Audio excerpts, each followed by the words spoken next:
माझ्या महाराष्ट्रातील बांधवांनो, भगिनींनो आणि मातांनो, नमस्कार. जय महाराष्ट्र. बऱ्याच दिवसानंतर आपण भेटतो आहोत. खूप इच्छा असतेच आपल्याला भेटायची, कारण आपल्याशिवाय किंबहुना आपल्या भेटीशिवाय अशी काही मजा गंमत येत नाही. परंतु गेले काही दिवस आपण सर्वच जण एका विचित्र परिस्थितीचा सामना करतो आहोत. पाहता पाहता मार्चपासून आजपर्यंत किती महिने झाले, म्हणजे हे जवळपास वर्षाचं निघून घेतलं आहे. आपल्याशी बोलायला सुरुवात करण्यापूर्वी मी सर्वप्रथम आपल्या महाराष्ट्रातील तमाम नागरिकांना, सर्व धर्मियांना मनापासून धन्यवाद देतो आहे. कारण हा काळ जो आहे, हा मी सुरुवातीलाही आपल्याला बोललो होतो, सांगितलं होतं, सणासुदीचा आहे, पावसाळ्याचा आहे, सुगीचा म्हणजे शेतीचा हा सगळा काळ आहे. ह्या सगळ्या काळामध्ये गर्दी करणं टाळा, सभा समारंभ उत्सव हे टाळा. आणि मला एका गोष्टीचं समाधान आहे की आपण सर्वच, मग त्याच्यात कोणतीही धर्मीय मागे राहिले नाहीत. गणेशोत्सव अत्यंत साधेपणाने साजरा केला गेला.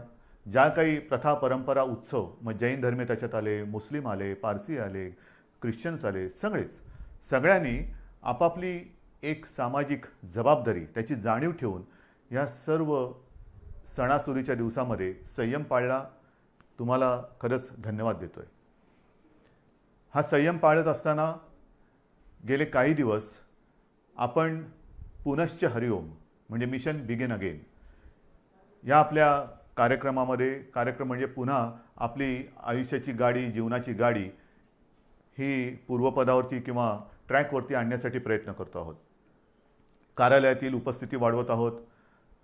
इतर काही गोष्टी, मग त्याच्यामध्ये दुकानं असतील, मॉल्स असतील, हॉटेल्स असतील, ह्या सगळं इंडस्ट्रीज, उद्योगधंदे आहेत, यांच्यामध्ये आपण उपस्थितीला हळूहळू वाढीची परवानगी देतो आहोत. मधल्या काळामध्ये आपण जिल्हांतर्गत वाहतूकसुद्धा सुरू केलेली आहे.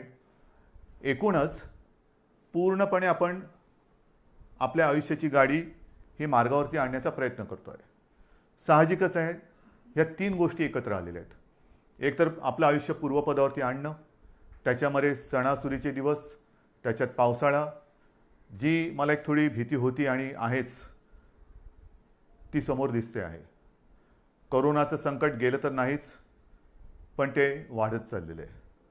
वाढता वाढता वाढे अशी त्याची आजची परिस्थिती आहे.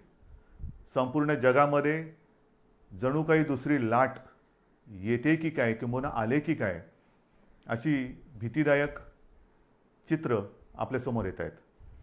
मुंबईमध्ये सुद्धा गेले महिना 2 महिने आपण 1000च्या आसपास रुग्णसंख्या ही रोखून ठेवली होती, ती आता 2000वरती गेलेली आहे. पुण्यामध्ये वाढते, सांगली, सातारा, ग्रामीण भागामध्ये आता हातपाय पसरायला लागलेला आहे. राज्यांमध्ये इतर ठिकाणी सुद्धा, म्हणजे इतर राज्यांमध्ये सुद्धा याची वाढ होते आहे. ह्याच दरम्यान आपलं विधानसभेचं अधिवेशन सुद्धा पार पडलं. हे अधिवेशन आपल्याला 2 दिवसात सगळे कामकाज आपल्याला त्याच्यात संपवावं लागलं. मी विधानसभेच्या अधिवेशनामध्ये सुद्धा आणि आत्ता आपल्या साक्षीने सुद्धा सर्व पक्षांना धन्यवाद देतो आहे, कारण अधिवेशनसुद्धा यशस्वी होण्यासाठी सर्वांनी सहकार्य केलं. एकूणच काय की सगळेजण आपापली जबाबदारी ओळखून सामाजिक भान ठेवून वागत आहेत. काही जणांना असं वाटत असेल कदाचित की आता कोरोना संपलाय, पुनश्च हरिओम म्हणजे आपलं राजकारण पुन्हा सुरू करावं. केलंही असेल, करायला काही हरकत नाही. तूर्त मी राजकारणाबद्दल काही बोलणार नाही, पण राजकारणाबद्दल आणि एकूणच महाराष्ट्राच्या बदनामीचा जो काही डाव आखला जातोय त्याच्याबद्दल एकदा मात्र मी जरूर मुख्यमंत्रीपदाचा मास्क हा थोडा वेळ बाजूला ठेवून आपल्याशी बोलणार आहे. त्यातले सुद्धा धोके आणि एकूण ज्या काही गोष्टी आहेत त्या आपल्यासमोर मी नक्की मांडणार आहे. मी बोलत नाही याचा अर्थ असं नाही की माझ्याकडे उत्तर नाही, पण एक मुख्यमंत्रीपदाच्या खुर्चीवरती बसलेला आहे, त्याला साजेसं काम आपल्याला करावं लागते. एकूण महाराष्ट्रामध्ये सगळं काही वाताहत झालेले आहे असं नाही आहे. महाराष्ट्र सरकार याही प्रतिकूल परिस्थितीमध्ये, मग ते पूर्व विदर्भातील पूर परिस्थिती असेल, निसर्ग चक्रीवादळाचा फटका असेल, मधल्या काळात अघोषित एक वादळ मुंबईमध्ये येऊन गेलं म्हणजे निसर्गाचं, अशा अनेक गोष्टी ह्या भेडसावत आहेत. पण याही परिस्थितीत महाराष्ट्र सरकार हे आपल्या सगळ्यांच्या आशीर्वादाने खंबीर पावलं टाकत आहे, यशस्वीपणाने पुढे चाललेलं आहे. हे केवळ आणि केवळ आपल्या आशीर्वादाचंच हे बळ आहे. आज मी काही गोष्टी आपल्याशी बोलणार आहेच, पण सुरुवात करताना मी करोना या विषयावरतीच बोलणार आहे. कारण करोनाचं संकट हे आता हळूहळू अक्राळ विक्राळ रूप धारण करेल की काय, अशी एक जगभर चिंता व्यक्त केली जाते. WHO ह्या संस्थेने सांगितलेलं आहे की कदाचित ही पुढच्या अधिक भीषण संकटाची नांदी असू शकेल. घाबरण्याचं काम नाही आहे, पण खबरदारी मात्र घेतलीच पाहिजे. अगदी सुरुवातीच्या काळात मी आपल्याला बोललो होतो की तुम्ही खबरदारी घ्या, आम्ही जबाबदारी घेतो. आज मी जबाबदारीतला काही हिस्सा हा तुमच्यावरती सुद्धा टाकणार आहे. आपल्या खांद्यावरती सुद्धा मी जबाबदारी टाकणार आहे. खबरदारी आणि जबाबदारी ह्याचा दोन्हीचा वाटप आपण दोघांनी करायचं आहे. काही गोष्टींची खबरदारी ही आम्हीही घेणार आहोत, काही गोष्टींची खबरदारी ही तुम्ही घ्यायची, काही जबाबदारी ही सरकारही घेईल, काही जबाबदारी आपणही घ्यायची आहे. मुख्य म्हणजे आपली जबाबदारी ही आपल्या कुटुंबापुरती असणार आहे. आणि म्हणून आपण ऐकलं असाल, पाहिलं असाल, मी महाराष्ट्रामध्ये येत्या 15 तारखेपासून जवळपास एक महिनाभर एक मोहीम राबवतो आहे. आणि या मोहिमेमध्ये जो जो कोणी या महाराष्ट्रावरती प्रेम करतो, जो कोणी आपल्या महाराष्ट्राला आपली भूमी मानतो, तो प्रत्येक महाराष्ट्रप्रेमी नागरिक जात पात धर्म पक्ष राजकारण बाजूला ठेवून सहभागी झालेला मला पाहिजे, किंबहुना त्यांनी सहभागी व्हावं असं माझं आवाहन आहे. ही मोहीम जी आहे त्या मोहिमेला आपण नाव दिलेलं आहे माझे कुटुंब माझी जबाबदारी. माझे कुटुंब माझी जबाबदारी. हे महाराष्ट्र माझं कुटुंब आहे आणि महाराष्ट्राला सुरक्षित ठेवणं ही माझी जबाबदारी आहे. आता ही जबाबदारी ही महाराष्ट्रातील, मी जसं म्हटलं की प्रत्येक महाराष्ट्रप्रेमीची जबाबदारी आहे. माझे कुटुंब माझी जबाबदारी म्हणजे काय? जसं आपण इतर वेळेला बघतो जुडो कराटेचे क्लासेस, आपली मुलं किंवा मुली हे त्याच्यामध्ये जातात, जुडो कराटे शिकतात. का शिकतात? Self defence. मग ते हे ते चालूच असतं त्यांचं. आणि मग त्याच्यात जो प्रावीण्य मिळवतं, निपुणता मिळवतो, त्याला ब्लॅक बेल्ट लागतो. आणि मग आपण म्हणतो अरे माझा मुलगा ब्लॅक बेल्ट आहे, मग माझी मुलगी ब्लॅक बेल्ट आहे. आता हा ब्लॅक बेल्ट सेल्फ डिफेन्सच्या या मोहिमेमध्ये तोंडावरती लावायचा आहे. मास्क. जो मास्क सार्वजनिक ठिकाणी लावून फिरेल तो मास्क म्हणजे आपला ब्लॅक बेल्ट आहे. आपलं सेल्फ डिफेन्सचं ते एक आपलं आयुध आहे. स्वतः सुरक्षित राहणं. आजपर्यंत लस कधी येणार, औषध कधी येणार, चर्चा चरवणं खूप ऐकतोय. मधल्या काळामध्ये लस उत्पादक एका कंपनीला थोडंसं थांबावं लागलं, पॉज बटन दाबावं लागलं, पुन्हा त्यांचा प्रयोग सुरू झालेले आहेत. ठीक आहे, साधारणतः डिसेंबर जानेवारीमध्ये ही लस आपल्या हातात येईल अशी एक आशा आहे आणि आपली प्रार्थना आहे. पण तोपर्यंत हे आता जागतिक सत्य आहे की सदा सर्वदा योग तुझा घडावा नाही. म्हणजे बाहेर फिरताना गर्दीच्या ठिकाणी सदा सर्वदा मास्क लावावा. कधीही मास्क काढून गर्दीच्या ठिकाणी फिरू नका. चार चौघामध्ये मास्क लावल्याशिवाय जायचं नाही, गर्दी करायची नाही. म्हणजे पहिली गोष्ट, एकतर आवश्यक नसेल तर घराबाहेर पडू नका. आणि आवश्यकता असेल, कारण आवश्यक तर असतंच, रोजीरोटी कमवायची म्हणजे घराबाहेर पडणं आलंच. मग ते पडताना जिथे जिथे गर्दी होईल तिथे तोंडावरती मास्क लावायचा, एकमेकापासून अंतर ठेवायचं. त्याचबरोबरीने हात सतत धुत राहणं. हे काही नवीन नाही आहे. ही पहिल्या दिवशीची जी काही तुम्हाला मी खबरदारी घेण्याची एक गोष्ट सांगितली ती तीच त्रिसूत्री. ही त्रिसूत्री हीच ह्या विषाणूपासून लांब राहण्याचं एक आयुध आहे. ह्याच्या पलीकडे अजूनही तसं काही आलं आहे. औषधं येत आहेत, उपचार होत आहेत, आपण सुविधा वाढवतो आहोत, रुग्णशय्या वाढवतो आहोत, जम्बो हॉस्पिटल्स वाढवतो आहोत. ऑक्सिजनची थोडीशी एक कमतरता जाणवते, कारण आपले उद्योगधंदे सुरू झाले, त्यांनासुद्धा ऑक्सिजन लागत आहेत. पण आपण आता ऑक्सिजन ही आपल्या आरोग्य खात्याची प्राथमिकता ठरवलेली आहे. त्याच्यामध्ये 80% ऑक्सिजन हा प्रथम आरोग्यासाठी वापरला जाईल आणि मग आपण उद्योगासाठी देऊ. तर ह्या सगळ्या गोष्टी करतोय. डॉक्टरांचे टास्क फोर्स नेमतोय, कोरोना दक्षता समित्या नेमतो आहेत. परंतु ही जी मोहीम माझे कुटुंब माझी जबाबदारी आपण सुरू करतो आहोत, त्याच्यामध्ये एक दोन गोष्टी महत्त्वाच्या आहेत. एक म्हणजे प्रशासनाकडून माझ्या सूचना अशा आहेत आणि अपेक्षा माझी अशी आहे की अवघड जरी वाटत असलं तरी अशक्य काहीच नसतं. अवघड म्हणजे काय की महाराष्ट्राची लोकसंख्या ही जवळपास 12 कोटी आहे. ह्या 12 कोटी जनतेची आरोग्य तपासणी ही अशक्यप्राय आणि अवघड आहे. 12 कोटी कुटुंब म्हटल्यानंतर किती घरं आली, कुठे कुठे आली, घनदाट लोकवस्ती कुठे आहे, तुरळक लोकवस्ती कुठे आहे. आपला प्रयत्न असा असणार आहे की ह्या महाराष्ट्रातील प्रत्येक घरामध्ये पुढच्या महिनाभरामध्ये किमान 2 वेळा तरी आरोग्याची चौकशी करायला आपली टीम जाईल. त्याच्यामध्ये मला आमदार, खासदार, जिल्हा परिषद सदस्य, सरपंच, नगरसेवक सगळ्यांनाच मी सांगतोय की प्रत्येक जणांनी आपापल्या वॉर्डाची जबाबदारी घ्यावी. आपापल्या वॉर्डामध्ये म्हणजे छोट्या छोट्या विभागात जर का आपण जबाबदारी घेतली तर संपूर्ण महाराष्ट्र हा आपण याच्यामध्ये सहज व्यापून टाकू शकतो. कारण प्रत्येक मतदारसंघाला त्याचा लोकप्रतिनिधी आहे. त्या लोकप्रतिनिधींनी जर का जबाबदारी घेतली की माझ्या विभागाची जबाबदारी मी घेतो, काय टीम नेमायचे, ह्याच्यामध्ये शासनाचे आरोग्य विभागाचे असतील, महसूल यंत्रणेचे असतील, इतर आरोग्य कर्मचारी असतील, सोबत जर का आपल्या पक्षाचे असतील, असू द्या. आरोग्य तपासणी करायची. आरोग्य तपासणी म्हणजे चौकशी करायची. चौकशी म्हणजे कसं आहे की घराघरात जायचं, साधारणतः विचारपूस करायची की आपल्याकडे 50-55च्या वयापेक्षा कोण आहे, अधिक वयाचे कोण आहेत, त्यांचं ऑक्सिजन लेवल काय आहे, त्यांना इतर काही व्याधी आहेत का, काही लक्षणं आहेत का. जर काही व्याधी किंवा लक्षणं असतील तर ती आपल्या शासनाच्या यंत्रणेला लक्षात आणून द्यायचं. मग त्यानुसार पुढील उपचार काय करायचे, कुठे करायचे ह्याचं मार्गदर्शन आपली मग शासकीय टीम त्यांना करेल. एकूणच काय की आपण मुंबईमध्ये जी यंत्रणा लावलेली आहे, मोहीम राबवतो आहोत, चेस द व्हायरस. म्हणजे व्हायरस पोचायच्या आधी आपण आपल्या नागरिकाकडे, माता भगिनी बांधवांकडे जायचं आणि त्यांना या व्हायरसपासून वाचवायचं. त्यांच्यामध्ये जर का रोगप्रतिकारक शक्ती कमी असेल, इतर काही व्याधी विकार असतील तर त्याच्यावरती इलाज करणं, ऑक्सिजन वाढवणं, ह्या सगळ्या गोष्टी करणं हे माझे कुटुंब माझी जबाबदारी, ही एक बाब झाली. बाहेर फिरताना सुद्धा जे मी आपल्याला सांगितलं, बाहेर जो कुटुंबातला बाहेर जाऊन येईल त्यांनी, मी तर तुम्हाला काही गोष्टी सांगणारच आहे, मी मुद्दामून कागदावरती घेतलेल्या आहेत. आणि काही गोष्टी ह्या अगदी लहानपणी आपल्याला सांगितल्या गेलेल्या आहेत. मला सुद्धा आठवतं आहे, माझी आम्ही बाहेरून खेळून आल्यानंतर आम्हाला मुलांना सांगायची, अरे खेळून आलास, चल हातपाय धू, कपडे बदल. आणि मग आमच्या प्रार्थना असायची, परवच्या असायची. हे लहानपणीचे संस्कार. आता हेच संस्कार, ह्याच गोष्टी ह्या करोनाने आपल्याला सांगितलेल्या आहेत. बाहेर जाताना, बाहेर पडल्यानंतर सार्वजनिक ठिकाणी मास्क घालणे, बाहेरून गर्दीच्या ठिकाणावरून आल्याबरोबर आपल्यापासून माझं कुटुंब, ती माझी जबाबदारी आहे.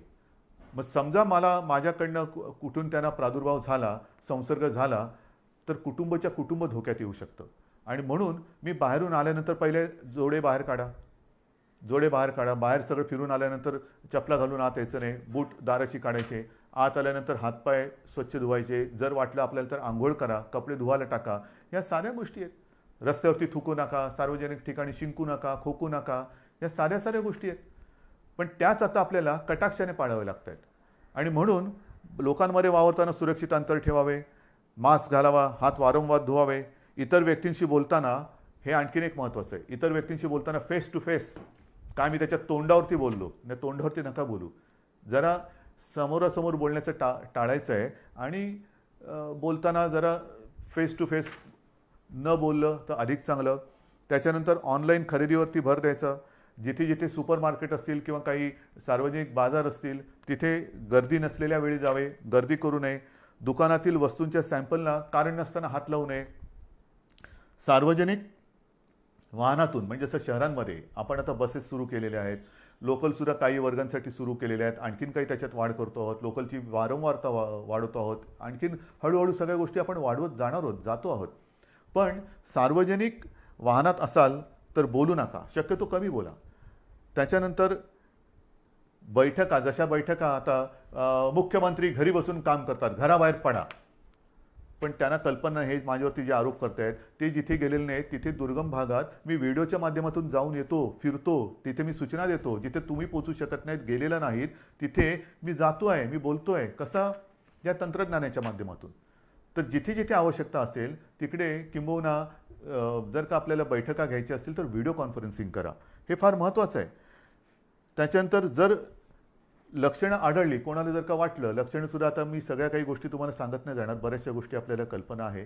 लक्षणं आढळली तर तुम्ही कुठे गेला होतात, साधारणतः कोणाला भेटला होतात, त्याची एक माहिती, त्याची एक यादी ही आपल्याला तपासायला आलेल्या आरोग्य अधिकारी किंवा जी शासन यंत्रणा असेल त्याच्याकडे द्या, की जेणेकरून त्यांच्यापासून म्हणजे त्यांच्यावरती आपण इलाज करू शकू आणि त्यांच्यापासून इतरांना होणारा संसर्ग आपण थांबवू शकू. इतरांसमोर जेवताना, कारण आता हळूहळू आपण हॉटेल्स, मोठी जी 5 स्टार असतील, लॉजेस असतील, ह्या काही हॉटेल्सना आपण परवानगी दिलेत, पूर्ण चालवायला दिलेत. त्यांच्यामधले रेस्टॉरंट्सना परवानगी दिले. गेल्या आठवड्यात मला रेस्टॉरंटची काही लोकं भेटून गेलेली जी ह्या हॉटेलच्या बाहेरची आहेत. आमचं काय करणार? जिमची लोकं येऊन भेटून गेली. आमचं काय करणार? सगळ्यांशी मी बोलतोय. त्यांना सुद्धा एक काही सूचनावली मला द्यायची आहेत, ती पाळा आणि आपण ते ओपन करू. आणि म्हणून इतरांसमवेत जेवताना समोरासमोर बसू नका. महत्त्वाचं काय की समोरासमोर हा जो व्हायरस येणं जाणं करू शकतो, त्याच्यात आपल्याला त्याचा मार्ग हा बदलून टाकायचा. म्हणजे समोरासमोर नसेल, बाजूला असेल, तर तो जर का दुर्दैवाने कोण त्याच्यात संसर्गजन्य असेल, झालेला असेल, संसर्ग झालेला असेल, संसर्ग बाधित, तर त्याच्यापासून दुसऱ्याला संसर्ग होणार नाही. जेवणातील पदार्थ इतरांना वाटताना मोठ्या बाउल्समध्ये न घेता छोट्या छोट्या वाळायच्यात घ्या, हे आहे. नंतर काही ठिकाणी आपण बघतो सार्वजनिक शौचालय असतील, त्याची स्वच्छता आणि निर्जंतुकीकरण तर हे आपण करतोच आहोत, करावं लागतंच आहे, करावं लागणारच आहे. पण घरामध्ये सुद्धा ज्यांच्याकडे आता शहरी भाग आहे, शहरामध्ये पूर्वीच्या शौचालयांची आता कमतरता आहे, ती जात चालली. नवीन ती युरोपियन स्टाईलची आली. त्याच्यात फ्लश करताना त्याचं झाकण बंद करून फ्लश करा, की जेणेकरून पुढचं सांगण्याची गरज नाही. नंतर जर भेटायचं असलं तर बंद जागेत भेटायचं टाळायचं, उघडं पाहिजे. मी मागेही आपल्याला सांगितलं होतं की एअर कंडिशनचा वापर करण्यापेक्षा खिडक्या, चला हवा येऊ द्या, हवा खेळती राहिली पाहिजे, हवेचं येणं जाणं चाललं पाहिजे. आणि अडचणीच्या जागी, अपुऱ्या जागी जास्त वेळ थांबू नका. अशा या काही गोष्टी आहेत, ह्या मी तुम्हाला ह्या मोहिमेच्या माध्यमातून सांगणार आहे. ही मोहीम आपल्याला राबवायची, ह्याच्यात मला जनतेचा सहभाग पाहिजे. लहान मुलं, तुमच्या काही सूचना असतील त्या द्या, चित्र काढा. मी जाहिरात संस्थांना बोलवणार आहे, वृत्तपत्र वाहिन्यांना बोलवणार आहे, प्रसार माध्यमांना बोलवणार आहे. प्रत्येकजण मी काय करू शकतो, जसं ते म्हणतात ना, रामसेतू बांधताना खारीचा वाटा, प्रत्येकाने खारीचा वाटा सिंहाचा घ्यायचा तर सिंहाचा घ्या, खारीचा घ्यायचा खारीचा घ्या. पण मी या मोहिमेत आहे हे मला पाहिजे. सगळ्या जणांनी अत्यंत प्रामाणिकपणाने या मोहिमेत सहभागी होऊन, हे युद्ध आहे, हे युद्ध आता सार्वत्रिक, सगळी ज्या वेळेला जनता रस्त्यावरती उतरते तेव्हाच त्या युद्धामध्ये यश मिळतं. आजपर्यंत आपण हे युद्ध घरी बसून लढत होतो. आता मला तुम्हाला एक एक गोष्टी मी उघड करत चालू असताना, अजून मी पूर्ण ओपन केलेल्या नाहीत, कारण व्हायरस वाढतो आहे. पुन्हा लॉकडाऊन करायची वेळ येऊ नये हीच एक अपेक्षा आहे. पण जर ह्या गोष्टी तुम्ही कटाक्षाने पाळणार असाल तर, अजूनही मला काही ठिकाणी दिसतंय, मी येता जाताना बघतो, हळूहळू मुंबईमध्ये सुद्धा शिथिलता यायला लागलेली आहे. मास्क असतात पण ते मास्क कसे हनुवटीवरती असतात. आज मी मास्क घातला नाही कारण मी एकटा या खोलीत तुमच्याशी बोलतोय, पण हनुवटीवरती मास्क असतात, म्हणजे तोंडावरनं नाकावरनं काढलेले असतात. अनेक जण एकटे जेव्हा धावत असतात तेव्हा तोंडावरती मास्क असतात, आणि मित्र भेटल्यानंतर जवळ जाऊन मास्क काढून बोलतात. म्हणजे जिकडे मास्क तशी आवश्यकता नाही एकटे असताना, तिकडे मास्क, आणि भेटल्यानंतर गप्पा मारताना मास्क काढून बोलतात. तर नाही, मला असं वाटतं की जसं इतर देशांमध्ये त्यांनी केलेलं आहे, संपूर्ण ओपन केलेलं आहे, पण कायदे कडक केलेले आहेत. सार्वजनिक ठिकाणी मास्क घातला नसेल तर कडक दंड. जर एखाद्या ठिकाणी दुकानात किंवा कुठे गर्दी झाली, त्यांचे कॅमेरे ऑन असतात, ताबडतोब ते दुकान बंद.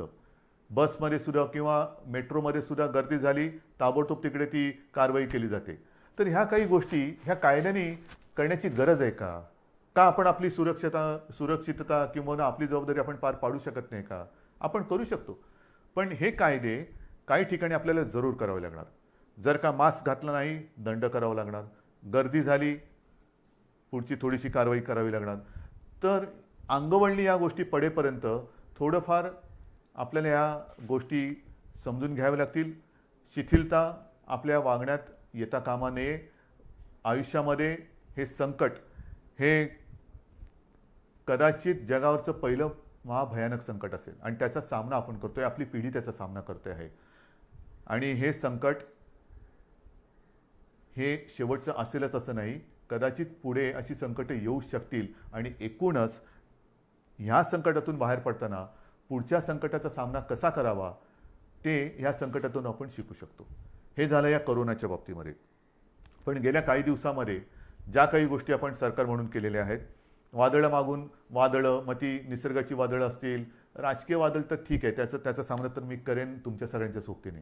परंतु खास करून मला एका गोष्टीचं समाधान वाटते की याही कठीण परिस्थितीत आपण जे वचन शेतकऱ्याने दिलं होतं की तुमचं यांचं कर्ज पीक कर्ज हे 2 लाखापर्यंत आहे, त्या महाराष्ट्रातील सर्व शेतकऱ्यांना आपण कर्जमुक्त करणार. जवळपास 29.5 लाख शेतकऱ्यांना आपण कर्जमुक्त केलेलं आहे. एक अभिमान आहे, नक्कीच अभिमान आहे की पहिलं अधिवेशन जे आपलं झालं होतं नागपूरचं, त्या अधिवेशनात आपण जाहीर केलं होतं आणि त्याप्रमाणे जाहीर केल्याप्रमाणे आपण जवळपास 29.5 लाख शेतकऱ्यांना कर्जमुक्त केलेलं आहे. यावर्षी विक्रमी कापूस खरेदी केलेली आहे. जिथे जिथे जे काही नुकसान झालेलं आहे, आणखीन काय झालेलं असेल, तिथे तिथे सरकार म्हणून आपली जबाबदारी आपण पार पाडतो आहोत. एकूणच सरकार शेतकऱ्यांच्या आणि महाराष्ट्रातील नागरिकांच्या सोबत त्यांच्या पाठी खंबीरपणाने उभं आहे. आणखीन एक विशेष गोष्ट म्हणजे जवळपास पुढचं वर्ष आपल्या महाराष्ट्रातील जे कुपोषित बालकं आहेत, आदिवासी बालकं आहेत, अशा जवळपास 6.5 लाख बालकांना आपण वर्षभर मोफत दूध भुकटी देतो आहोत. त्याचबरोबरीने जवळपास 1.25 लाख अशा माता भगिनी आहेत ज्या गरोदर आहेत किंबहुना काही स्तनदा माता आहेत, त्यांच्या आरोग्यासाठी सुद्धा आपण ही दूध भुकटी मोफत देत आहोत. या गोष्टी करतोत आपण. गेली काही वर्ष आदिवासींसाठी, आदिवासी माता भगिनी बांधव आहेत, त्यांच्याकडे बऱ्याचदा कोणाचंच लक्ष नसतं, पण त्यांच्यासाठी खावटी अनुदान योजना जी होती, जी गेली काही वर्ष बंद झाली होती, ती सुद्धा आपण चालू केलेली आहे. शिवभोजन आपण 10 रुपयामध्ये थाळी देत होतो, ती या काळात 5 रुपयात केलेली आहे. जवळपास 2.25 कोटी, जवळपास 2.25 कोटी थाळ्यांचं वितरण या कोरोनाच्या काळात झालेलं आहे आणि हे सतत चालू आहे. बेड्स वाढवत आहोत. म्हणजे मी विधानसभेत माहिती दिली होती की जेव्हा कोरोनाचा पहिला रुग्ण आपल्या राज्यात सापडला तेव्हा संपूर्ण राज्यात साधारणतः सगळे मिळून 7,500 रुग्णशय्या होत्या. 7,500, 7,700 आणि काहीतरी. आजच्या घडीला आपल्या राज्यात सर्व बेड्स जर का धरले, त्याच्यात नेहमीचे beds, oxygen beds, ICU, ventilators, तर किमान 3,60,000 बेड्स आपण ह्या गेल्या 4-5 महिन्यात वाढवलेले आहेत. ICU बेड्स वाढवलेले आहेत, डायलिसिसचे बेड्स वाढवलेले आहेत. म्हणजे असं काही नाही की लॉकडाऊन करून आपण गप्प बसलो. लॉकडाऊनमध्ये संसर्गाची साखळी तोडणं, पण त्याचबरोबरीने आपण आरोग्यविषयक सुविधा तयार करणं, हे काम आपण करतो आहोत आणि आज देखील ह्याच्यात खंड नाही पडलेला. जिथे जिथे आवश्यकता असेल तिथे तिथे आपण ह्या बेडची संख्या वाढवतो आहोत. इतर ऑक्सिजन जसं मी म्हटलं तसं थोडे दिवस थोडीशी आपल्याला एक उणीव भासते आहे, चणचण भासते आहे, कारण ऑक्सिजन जरी उपलब्ध असला तरी त्याच्यासाठी कंटेनर उपलब्ध होत नाहीत. तर ह्या सगळ्या गोष्टी जुळवाजुळव करून आपण यातनं मार्ग काढतो आहोत. औषधांमध्ये सुद्धा कुठेही आपण पुरवठा करण्यामध्ये कमी पडत नाहीत. सगळ्या गोष्टी करतो आहोत. किती गोष्टी तुम्हाला सांगायच्या. माझ्याकडे इकडे कागदाची चवडच आहे. ह्या सगळी चवड जर का वाचत बसलो तर संध्याकाळ काय रात्रसुद्धा झाली तरी आपण बोलतच बसू. शिक्षणाच्या बाबतीत सुद्धा ह्या सगळ्या गोष्टी अवघड आहेत, होत्याच. कारण काही ठिकाणी आपण ऑनलाईन शिक्षण सुरू करू शकलो, काही ठिकाणी ऑनलाईनची व्यवस्थाच नाही. मग अशा ठिकाणी ही सगळी सरमिसळ करत करत करत करत आपण शिक्षणाची सुद्धा एक सुरुवात केलेली आहे. मला असं वाटतं की अशी कोणतीही बाब आपण शिल्लक ठेवलेली नाही की जिकडे सरकार म्हणून आपण आपलं काम केलेलं नाही आहे. जसं निसर्ग चक्रीवादळ आलं, निसर्ग चक्रीवादळामध्ये जवळपास 700 कोटी रुपयांची मदत प्रत्यक्ष आणि इतर घरं बिरं असतील त्या माध्यमातून आपण केलेली आहे. अजूनही मदत चालू आहे. नुकतीच तिकडे केंद्राचं पथक येऊन गेलं, संपूर्ण पाहणी केली आणि केंद्रीय पथकसुद्धा समाधान व्यक्त करून गेलं. हे आता केंद्राचं पथक हे म्हणजे कदाचित माणसं बदलली असतील, पण केंद्राचं पथक आता पूर्व विदर्भात जिथे 15 दिवसापूर्वी भीषण पूर आला होता तिथली पाहणी करते. त्या पूर्व विदर्भात सुद्धा आपण तातडीने तत्काळ मदत म्हणून जवळपास 18 कोटी रुपये पाठवून दिलेले आहेत. पण एक मी माझ्या पूर्व विदर्भातील पूरग्रस्त माता भगिनींना आणि बांधवांना सांगतो की तुम्ही काळजी करू नका. ज्याप्रमाणे आपण कोल्हापूर आणि सांगली इथल्या पुरामध्ये जशी गेल्या वर्षी त्याच्या 1-1.5 वर्षात जो पूर आला होता तिथल्या जनतेला मदत केली, तशीच संपूर्णपणे मदत ही महाराष्ट्र सरकार, तुमचं सरकार तुम्हाला केल्याशिवाय राहणार नाही. हे करतो आपण. या सगळ्या गोष्टी कुठेही उणीव न ठेवता आपण पार पाडतो आहोत. अनेक संकट जरी आली तरी सरकार काय गप्प नाही बसलेलं. शेतकऱ्याच्या पाठी ते उभा आहे. याचं कारण का? कारण शेतकरी हा वर्क फ्रॉम होम नाही करू शकत. आपण सगळेजण ऑफिसमध्ये येणारे जाणारे लोक वर्क फ्रॉम होम करतो, पण उद्या शेतकऱ्याने ठरवलं वर्क फ्रॉम होम म्हणजे काय करणार? तर शेतकरी जो आहे त्याच्यासाठी सुद्धा आपण एक नवीन योजना ही आणलेली आहे. जसं मी आता ही मोहीम एक वेगळी तुम्हाला सांगितली करोनाच्या बाबतीत, तसंच शेतकऱ्याच्या बाबतीमध्ये. कारण मी काय बघतोय गेले अनेक वर्ष, शेतकरी बिचारा अंधारात उडी मारतो. त्याला कल्पना नाही आहे की उद्या निसर्ग राजा त्याला साथ देईल का प्रकोप दाखवेल, रुसेल का हसेल, त्याला काहीच सांगता येत नाही. तरी देखील तो त्याच्या परीने त्याचं जे काय असतं, घरदार असेल, जमीन असेल, वेळप्रसंगी पत्नीचे दागिने असतील, मग त्याच्या कुटुंबातला त्याचा, मी थांबलो का कारण अनेकांना आश्चर्य वाटेल, कुटुंबातील त्याचा बैल, हो त्याचा तो कुटुंबी असतो, तो सुद्धा त्याला गहाण टाकावा लागतो. आणि सगळं गहाण टाकून म्हणजे आयुष्यच गहाण टाकतो. आणि त्या आपल्या मातीमध्ये सोयाबीन पिकवेल, तूर पिकवेल, कधी कापूस पिकवेल, हे आपल्या विभागवारही अशी रचना झालेली आहे. आणि मग आपल्याला अनुभवास काय येतं, जर निसर्गाने साथ दिली, पीक तरारून आलं, तर त्याला जास्त झालं म्हणून भाव मिळत नाही. निसर्ग रुसला, पावसाने झोडलं, गारपीट झाली, तर उभं पीक म्हणजे सोनं त्याच्या डोळ्या देखत मातीमोल होतं, म्हणजे तरी त्याची पंचायत झाली. डोक्यावरती कर्जाचं ओझं हे वाढतच चालतं. त्या डोंगरातून तो कधी, डोंगराखालून तो कधी बाहेरच येत नाही. आणि म्हणून आपण शेतकऱ्यांसाठी जे पिकेल तेच विकेल, जे विकेल ते पिकेल. आतापर्यंत जे पिकेल ते विकेल असं होतं, पिकणार ते विकणार काय. आता मी उलटं केलं, जे विकेल तेच पिकेल.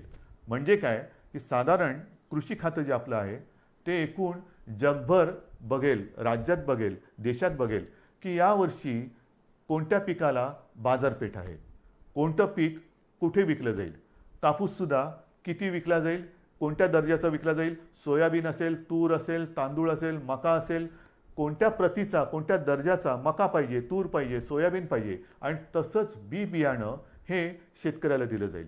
म्हणजे महाराष्ट्राची ओळख एक दर्जेदार पीक देणारा महाराष्ट्र अशी आपल्याला करायची. जे विकणार असेल तेच आम्ही पिकू आणि आम्ही जे पिकू ते विकणार आहोत. आणि त्याच्यासाठी आपण गटशेती म्हणा, शेतकऱ्यांना सुद्धा जो असंघटित शेतकरी आहे त्याला आपण संघटित करतो आहोत. त्यांच्या काही सूचना आपण घेतो आहोत. गेल्या आठवड्यामध्येच हा मी कार्यक्रम केला. सगळ्या शेतकरी दादांना ह्या कार्यक्रमाची कल्पना दिली की आता तुम्ही अंधारात उडी नका मारू. आपण, सरकार तुमच्या सोबत आहे. एखादं पीक आल्यानंतर हमी भाव, हमी भाव, हमी भाव. आता हमी भाव नाही, आता हमखास भाव. माझं जे काही मी मेहनत करतो आहे, कष्ट करतो आहे, रात्री रात्री सुद्धा जाऊन मेहनत करतो आहे, शेतामध्ये राबतो आहे आणि सोनं पिकवल्यानंतर त्या सोन्याला सोन्याचा भाव मिळणार नसेल तर हे सगळं फुकट गेलं. आणि त्याच्यासाठी हमी भाव आता मागायचं नाही, हमखास भाव. आणि जे मी पिकवणार आहे ते विकलं गेलंच पाहिजे. ही जी एक साखळी आहे ती साखळी आता आपण निर्माण करतो आहोत. आणि त्या साखळीमध्ये हा सगळा नाशिवंत माल असतो, भाजीपाला असेल, धान्य असेल, त्यांच्यासाठी विभागवार आपण शीतगृह असतील किंवा स्टोरेज, कोल्ड स्टोरेज, गोडाऊन्स असतील, त्याची एक साखळी निर्माण करतो आहे. त्यांना येण्या जाण्याची जी काय माल वाहतूक असेल ती जी वाहतूक आहे त्याच्यासाठी वेगळं काही आणखीन करता येते का ते बघतोय. त्यांना वाहनं उपलब्ध करून द्यायची, बाजारपेठ उपलब्ध करून द्यायची, कोणत्या बाजारात कसली मागणी आहे त्याच्याप्रमाणे तो त्याचा माल तिकडे नेऊन विकायला त्याला आपण मदत करणार आहोत. अशा अनेक गोष्टी आपण शेतकऱ्यांसाठी करतोय. आपल्या राज्यातला शेतकरी ह्या कर्जबाजारी यापुढे राहता कामा नये. स्वतःच्या पायावरती अभिमानाने तो बोलला पाहिजे की मी माझ्या महाराष्ट्रातला शेतकरी आहे. आणि ही जी आताची कोरोनाची एक लाट येते, लाटेमागून लाट, ह्याच्यामध्ये असं म्हटलं जातं की अनेक देशांमध्ये भूकबळी जाण्याची शक्यता आहे. भूकबळी म्हणजे त्या देशांमध्ये शेती जिथे होत नाही तिथे त्यांना अन्नधान्य हे बाहेरून आणावं लागतं. हा आपला देश हिंदुस्थान हा तर कृषीप्रधान देश आहे. आणि कृषीप्रधान देशामध्ये महाराष्ट्र हे सगळ्यात प्रगत प्रयोगशील राज्य आहे. महाराष्ट्रामध्ये सतत प्रयोग हे होत राहतात. सुधारणा, आधुनिकीकरण हे महाराष्ट्राचा स्थायी भाव आहे. आणि म्हणून मला शेतीमध्ये सुद्धा ही आगळी वेगळी क्रांती करायची आहे तुमच्या सहाय्याने. हे सगळं झालं, आत्तापर्यंत तुमच्याशी मी बोललो. त्याच्यानंतर जे मी तुम्हाला सांगितलं की एका मागोमाग एक विषय येत आहेत. गेल्या आठवड्यात अचानक असाच विषय समोर आलेला आहे, तो मराठा आरक्षणाचा. मराठा आरक्षण खरं म्हणजे हा विषय अशा पद्धतीने येण्याची काही आवश्यकता नव्हती. आपण महाराष्ट्र राज्याने सर्व पक्षाने, म्हणजे त्याही वेळेला सत्तेमध्ये शिवसेना होतीच, भारतीय जनता पक्षासोबत होती, राष्ट्रवादी आणि काँग्रेस विरोधात होते, तरी देखील चारही महत्त्वाच्या पक्षांनीच नव्हे तर विधिमंडळातील सर्व पक्षांनी एकमताने मराठा समाजाच्या न्याय हक्काचा हा जो काही लढा होता त्याला न्याय देण्यासाठी मराठा आरक्षणाचा निर्णय घेतला. सर्व पक्षांनी घेतला एक मताने घेतला, बहुमताने घेतला नाही, एक मताने घेतला आणि आपण तो मंजूर केला. त्याला इकडे उच्च न्यायालयात आव्हान दिलं गेलं, ते आपण जिंकलो. त्याच्यानंतर सर्वोच्च न्यायालयात आव्हान दिलं गेलं, ती लढाई आपण लढतो आहोत. ही लढाई लढताना पहिल्या सरकारने जे वकील दिले त्याच्यात कोणी आपण बदलले नाही. देशातील जे सर्वोत्तम वकील असतील ते आपण त्याच्यात दिलेले आहेत. त्याचबरोबरीने वकील कमी न करता आणखीन त्याच्यात ज्यांनी सूचना दिल्या तेही वकील आपण त्या पॅनलवरती घेतलेले आहेत. बरोबरीने काही संस्था, काही व्यक्ती या केसमध्ये त्याच्यात त्याने इंटरव्हेन केलं. त्यांनी देखील त्यांच्या परीने त्यांच्या पसंतीचे वकील याच्यात दिले. एकूण काय की कुठेही आपण कोर्टामध्ये आर्ग्युमेंट करायला कमी पडलेलो नाही, अजिबात नाही. आपली मागणी सर्वोच्च न्यायालयात काय होती की जसं देशातील इतर राज्यांमध्ये आरक्षणाचा प्रश्न हे प्रलंबित ठेवले गेलेले आहेत, मग लार्जर बेंच समोर म्हणजे 3 का 5 त्यापेक्षा जास्त न्यायाधीशांच्या बेंच समोर जसे इतर राज्यातील आरक्षणाचे प्रश्न हे मांडले जात आहेत तशीच परवानगी आम्हाला मोठ्या बेंच समोर जाण्यासाठी द्या. ही आपली गोष्ट सर्वोच्च न्यायालयाने मानली, नक्कीच मानली. त्याच्याबद्दल मी त्यांना धन्यवाद देतोय. पण ती मानत असताना अनपेक्षितपणे, अनाकलनीय पद्धतीने त्यांनी आपण आरक्षण जे दिलेलं आहे त्याच्या अंमलबजावणीसाठी अंतरिम स्थगिती दिली. इतर राज्यात कुठे दिलंय का हे उघड आहे. जिथे असेल तिथे असेल, नसेल तिथे नसेल, पण मला नाही वाटत कुठे दिलेली आहे. म्हणजेच काय की हा विषय किचकट असताना हे मानल्यानंतर मोठ्या बेंच समोर जायला परवानगी दिली गेलेली आहे, पण ती देताना ज्या स्थगितीची गरज नव्हती ती स्थगिती दिली. ह्याच्या विरुद्ध आता संपूर्ण आपण चर्चा करतो. 2 दिवसापूर्वी मी या विषयामध्ये ज्या संस्था, व्यक्ती सहभागी आहेत, अत्यंत पोटतिडकीने काम करतायत, आपली मतं मांडतायत, ह्या केसच्या सुनावणीच्या वेळेला सुद्धा मी स्वतः एक किमान 2-4 वेळा तरी व्हिडिओच्या माध्यमातून अशोकराव चव्हाण असतील, आपले एकनाथ शिंदे आहेत, विजय वडेट्टीवार आहेत, अजितदादा आहेत, बाळासाहेब थोरात आहेत, किती मंत्र्यांची नावं घ्यायची, जयंतराव पाटील आहेत, ह्या दिलीपराव वळसे पाटील आहेत, ह्या सगळ्यांसमवेत आम्ही या व्यक्तींशी, संस्थांशी आणि ज्येष्ठ विधितज्ञांशी चर्चा करत आपल्याला काय बोललं पाहिजे, कसं बोललं पाहिजे हे ठरवत तिथे आपण कोर्टासमोर आपण बाजू मांडली. तरी हा निकाल आला. आता सुद्धा 2 दिवसापूर्वी आपण ही बैठक घेतली. काल सुद्धा अशोकरावांनी आणि इतर मंत्र्यांनी, ज्येष्ठ विधी तज्ज्ञ जे आहेत, मुकुल रोहतगी आहेत, आणखीन सगळे आपले वकील आहेत, त्यांच्यासोबत एक व्हिडिओ कॉन्फरन्स केली. आपल्याशी बोलल्यानंतर पुन्हा मी त्या बैठकीला आता जाणार आहे. उद्या परत काही बैठक होईल.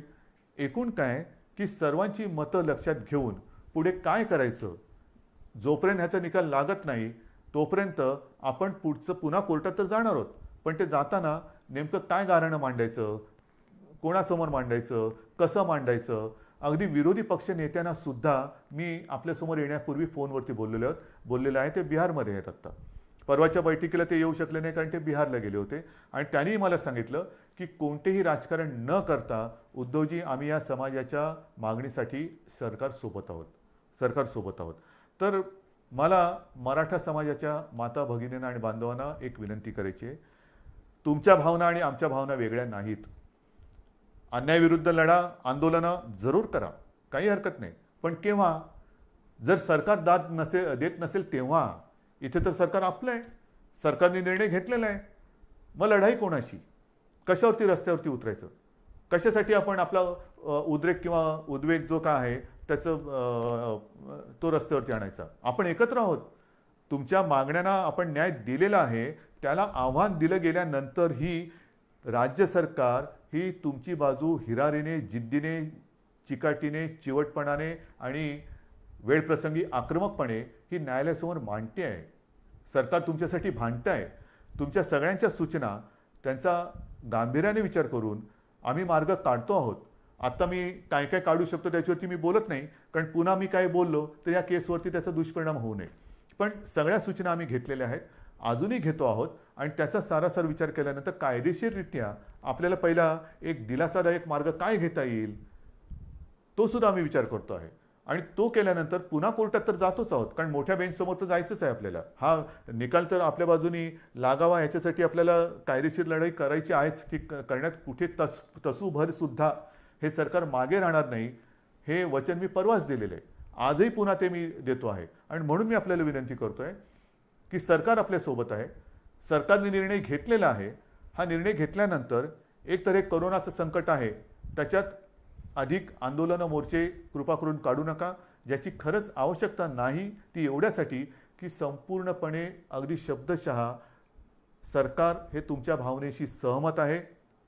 तुम्हाला न्याय मिळवून देणं हे आमचं कर्तव्य आहे. आम्ही वचनबद्ध आहोत आणि म्हणून या परिस्थितीमध्ये आपण एकजुटीने आजपर्यंत जे काही वाटचाल करत आलेलो आहोत त्या एकजुटीला तडा जाईल असं कृपा करून करू नका. कोणी गैरसमज पसरू नका, कारण याच्यात गैरसमज पसरवण्यासारखं काही नाही. जे काय आहे ते सगळं समोर आहे. आपण सगळे एकत्र आहोत. एकजुटीने हा न्याय मिळवून घेतल्याशिवाय थांबायचं नाही हा निर्धार करून आपण पुढे जात आहोत. म्हणून महाराष्ट्रातील तमाम जनतेला मी पुन्हा एकदा विनंती करतो आहे की हे कोरोनाचं संकट, या संकटामध्ये आता जबाबदारीचा सुद्धा एक हिस्सा हा आपल्याला घ्यावा लागणार आहे. गावोगावी ज्या वेळेला ही पथकं येतील तेव्हा आपण स्वतःहून त्याला सहकार्य करा. कोणी घाबरण्याचं कारण नाही. कोरोना जरी औषध नसलं तरी वेळेमध्ये जर का लक्षात आला तर अनेक जण हे बरे होऊन सुखरूप घरी गेलेले आहेत, जात आहेत. रोजचा आकडा हा पुरेसा बोलका आहे, पण हे संकट वाढतंय हे सुद्धा तितकंच खरं. या संकटाचा सामना करण्यासाठी ज्या सूचना आजपर्यंत सरकार म्हणून आम्ही आपल्याला करत आलो त्या सूचनांचं जसं पालन केलं तसंच याही पुढे तुम्ही कराल आणि ह्या युद्धात आपण निर्णायक विजय मिळवू हा आत्मविश्वास व्यक्त करून तूर्त मी आपली रजा घेतो. जय हिंद, जय महाराष्ट्र.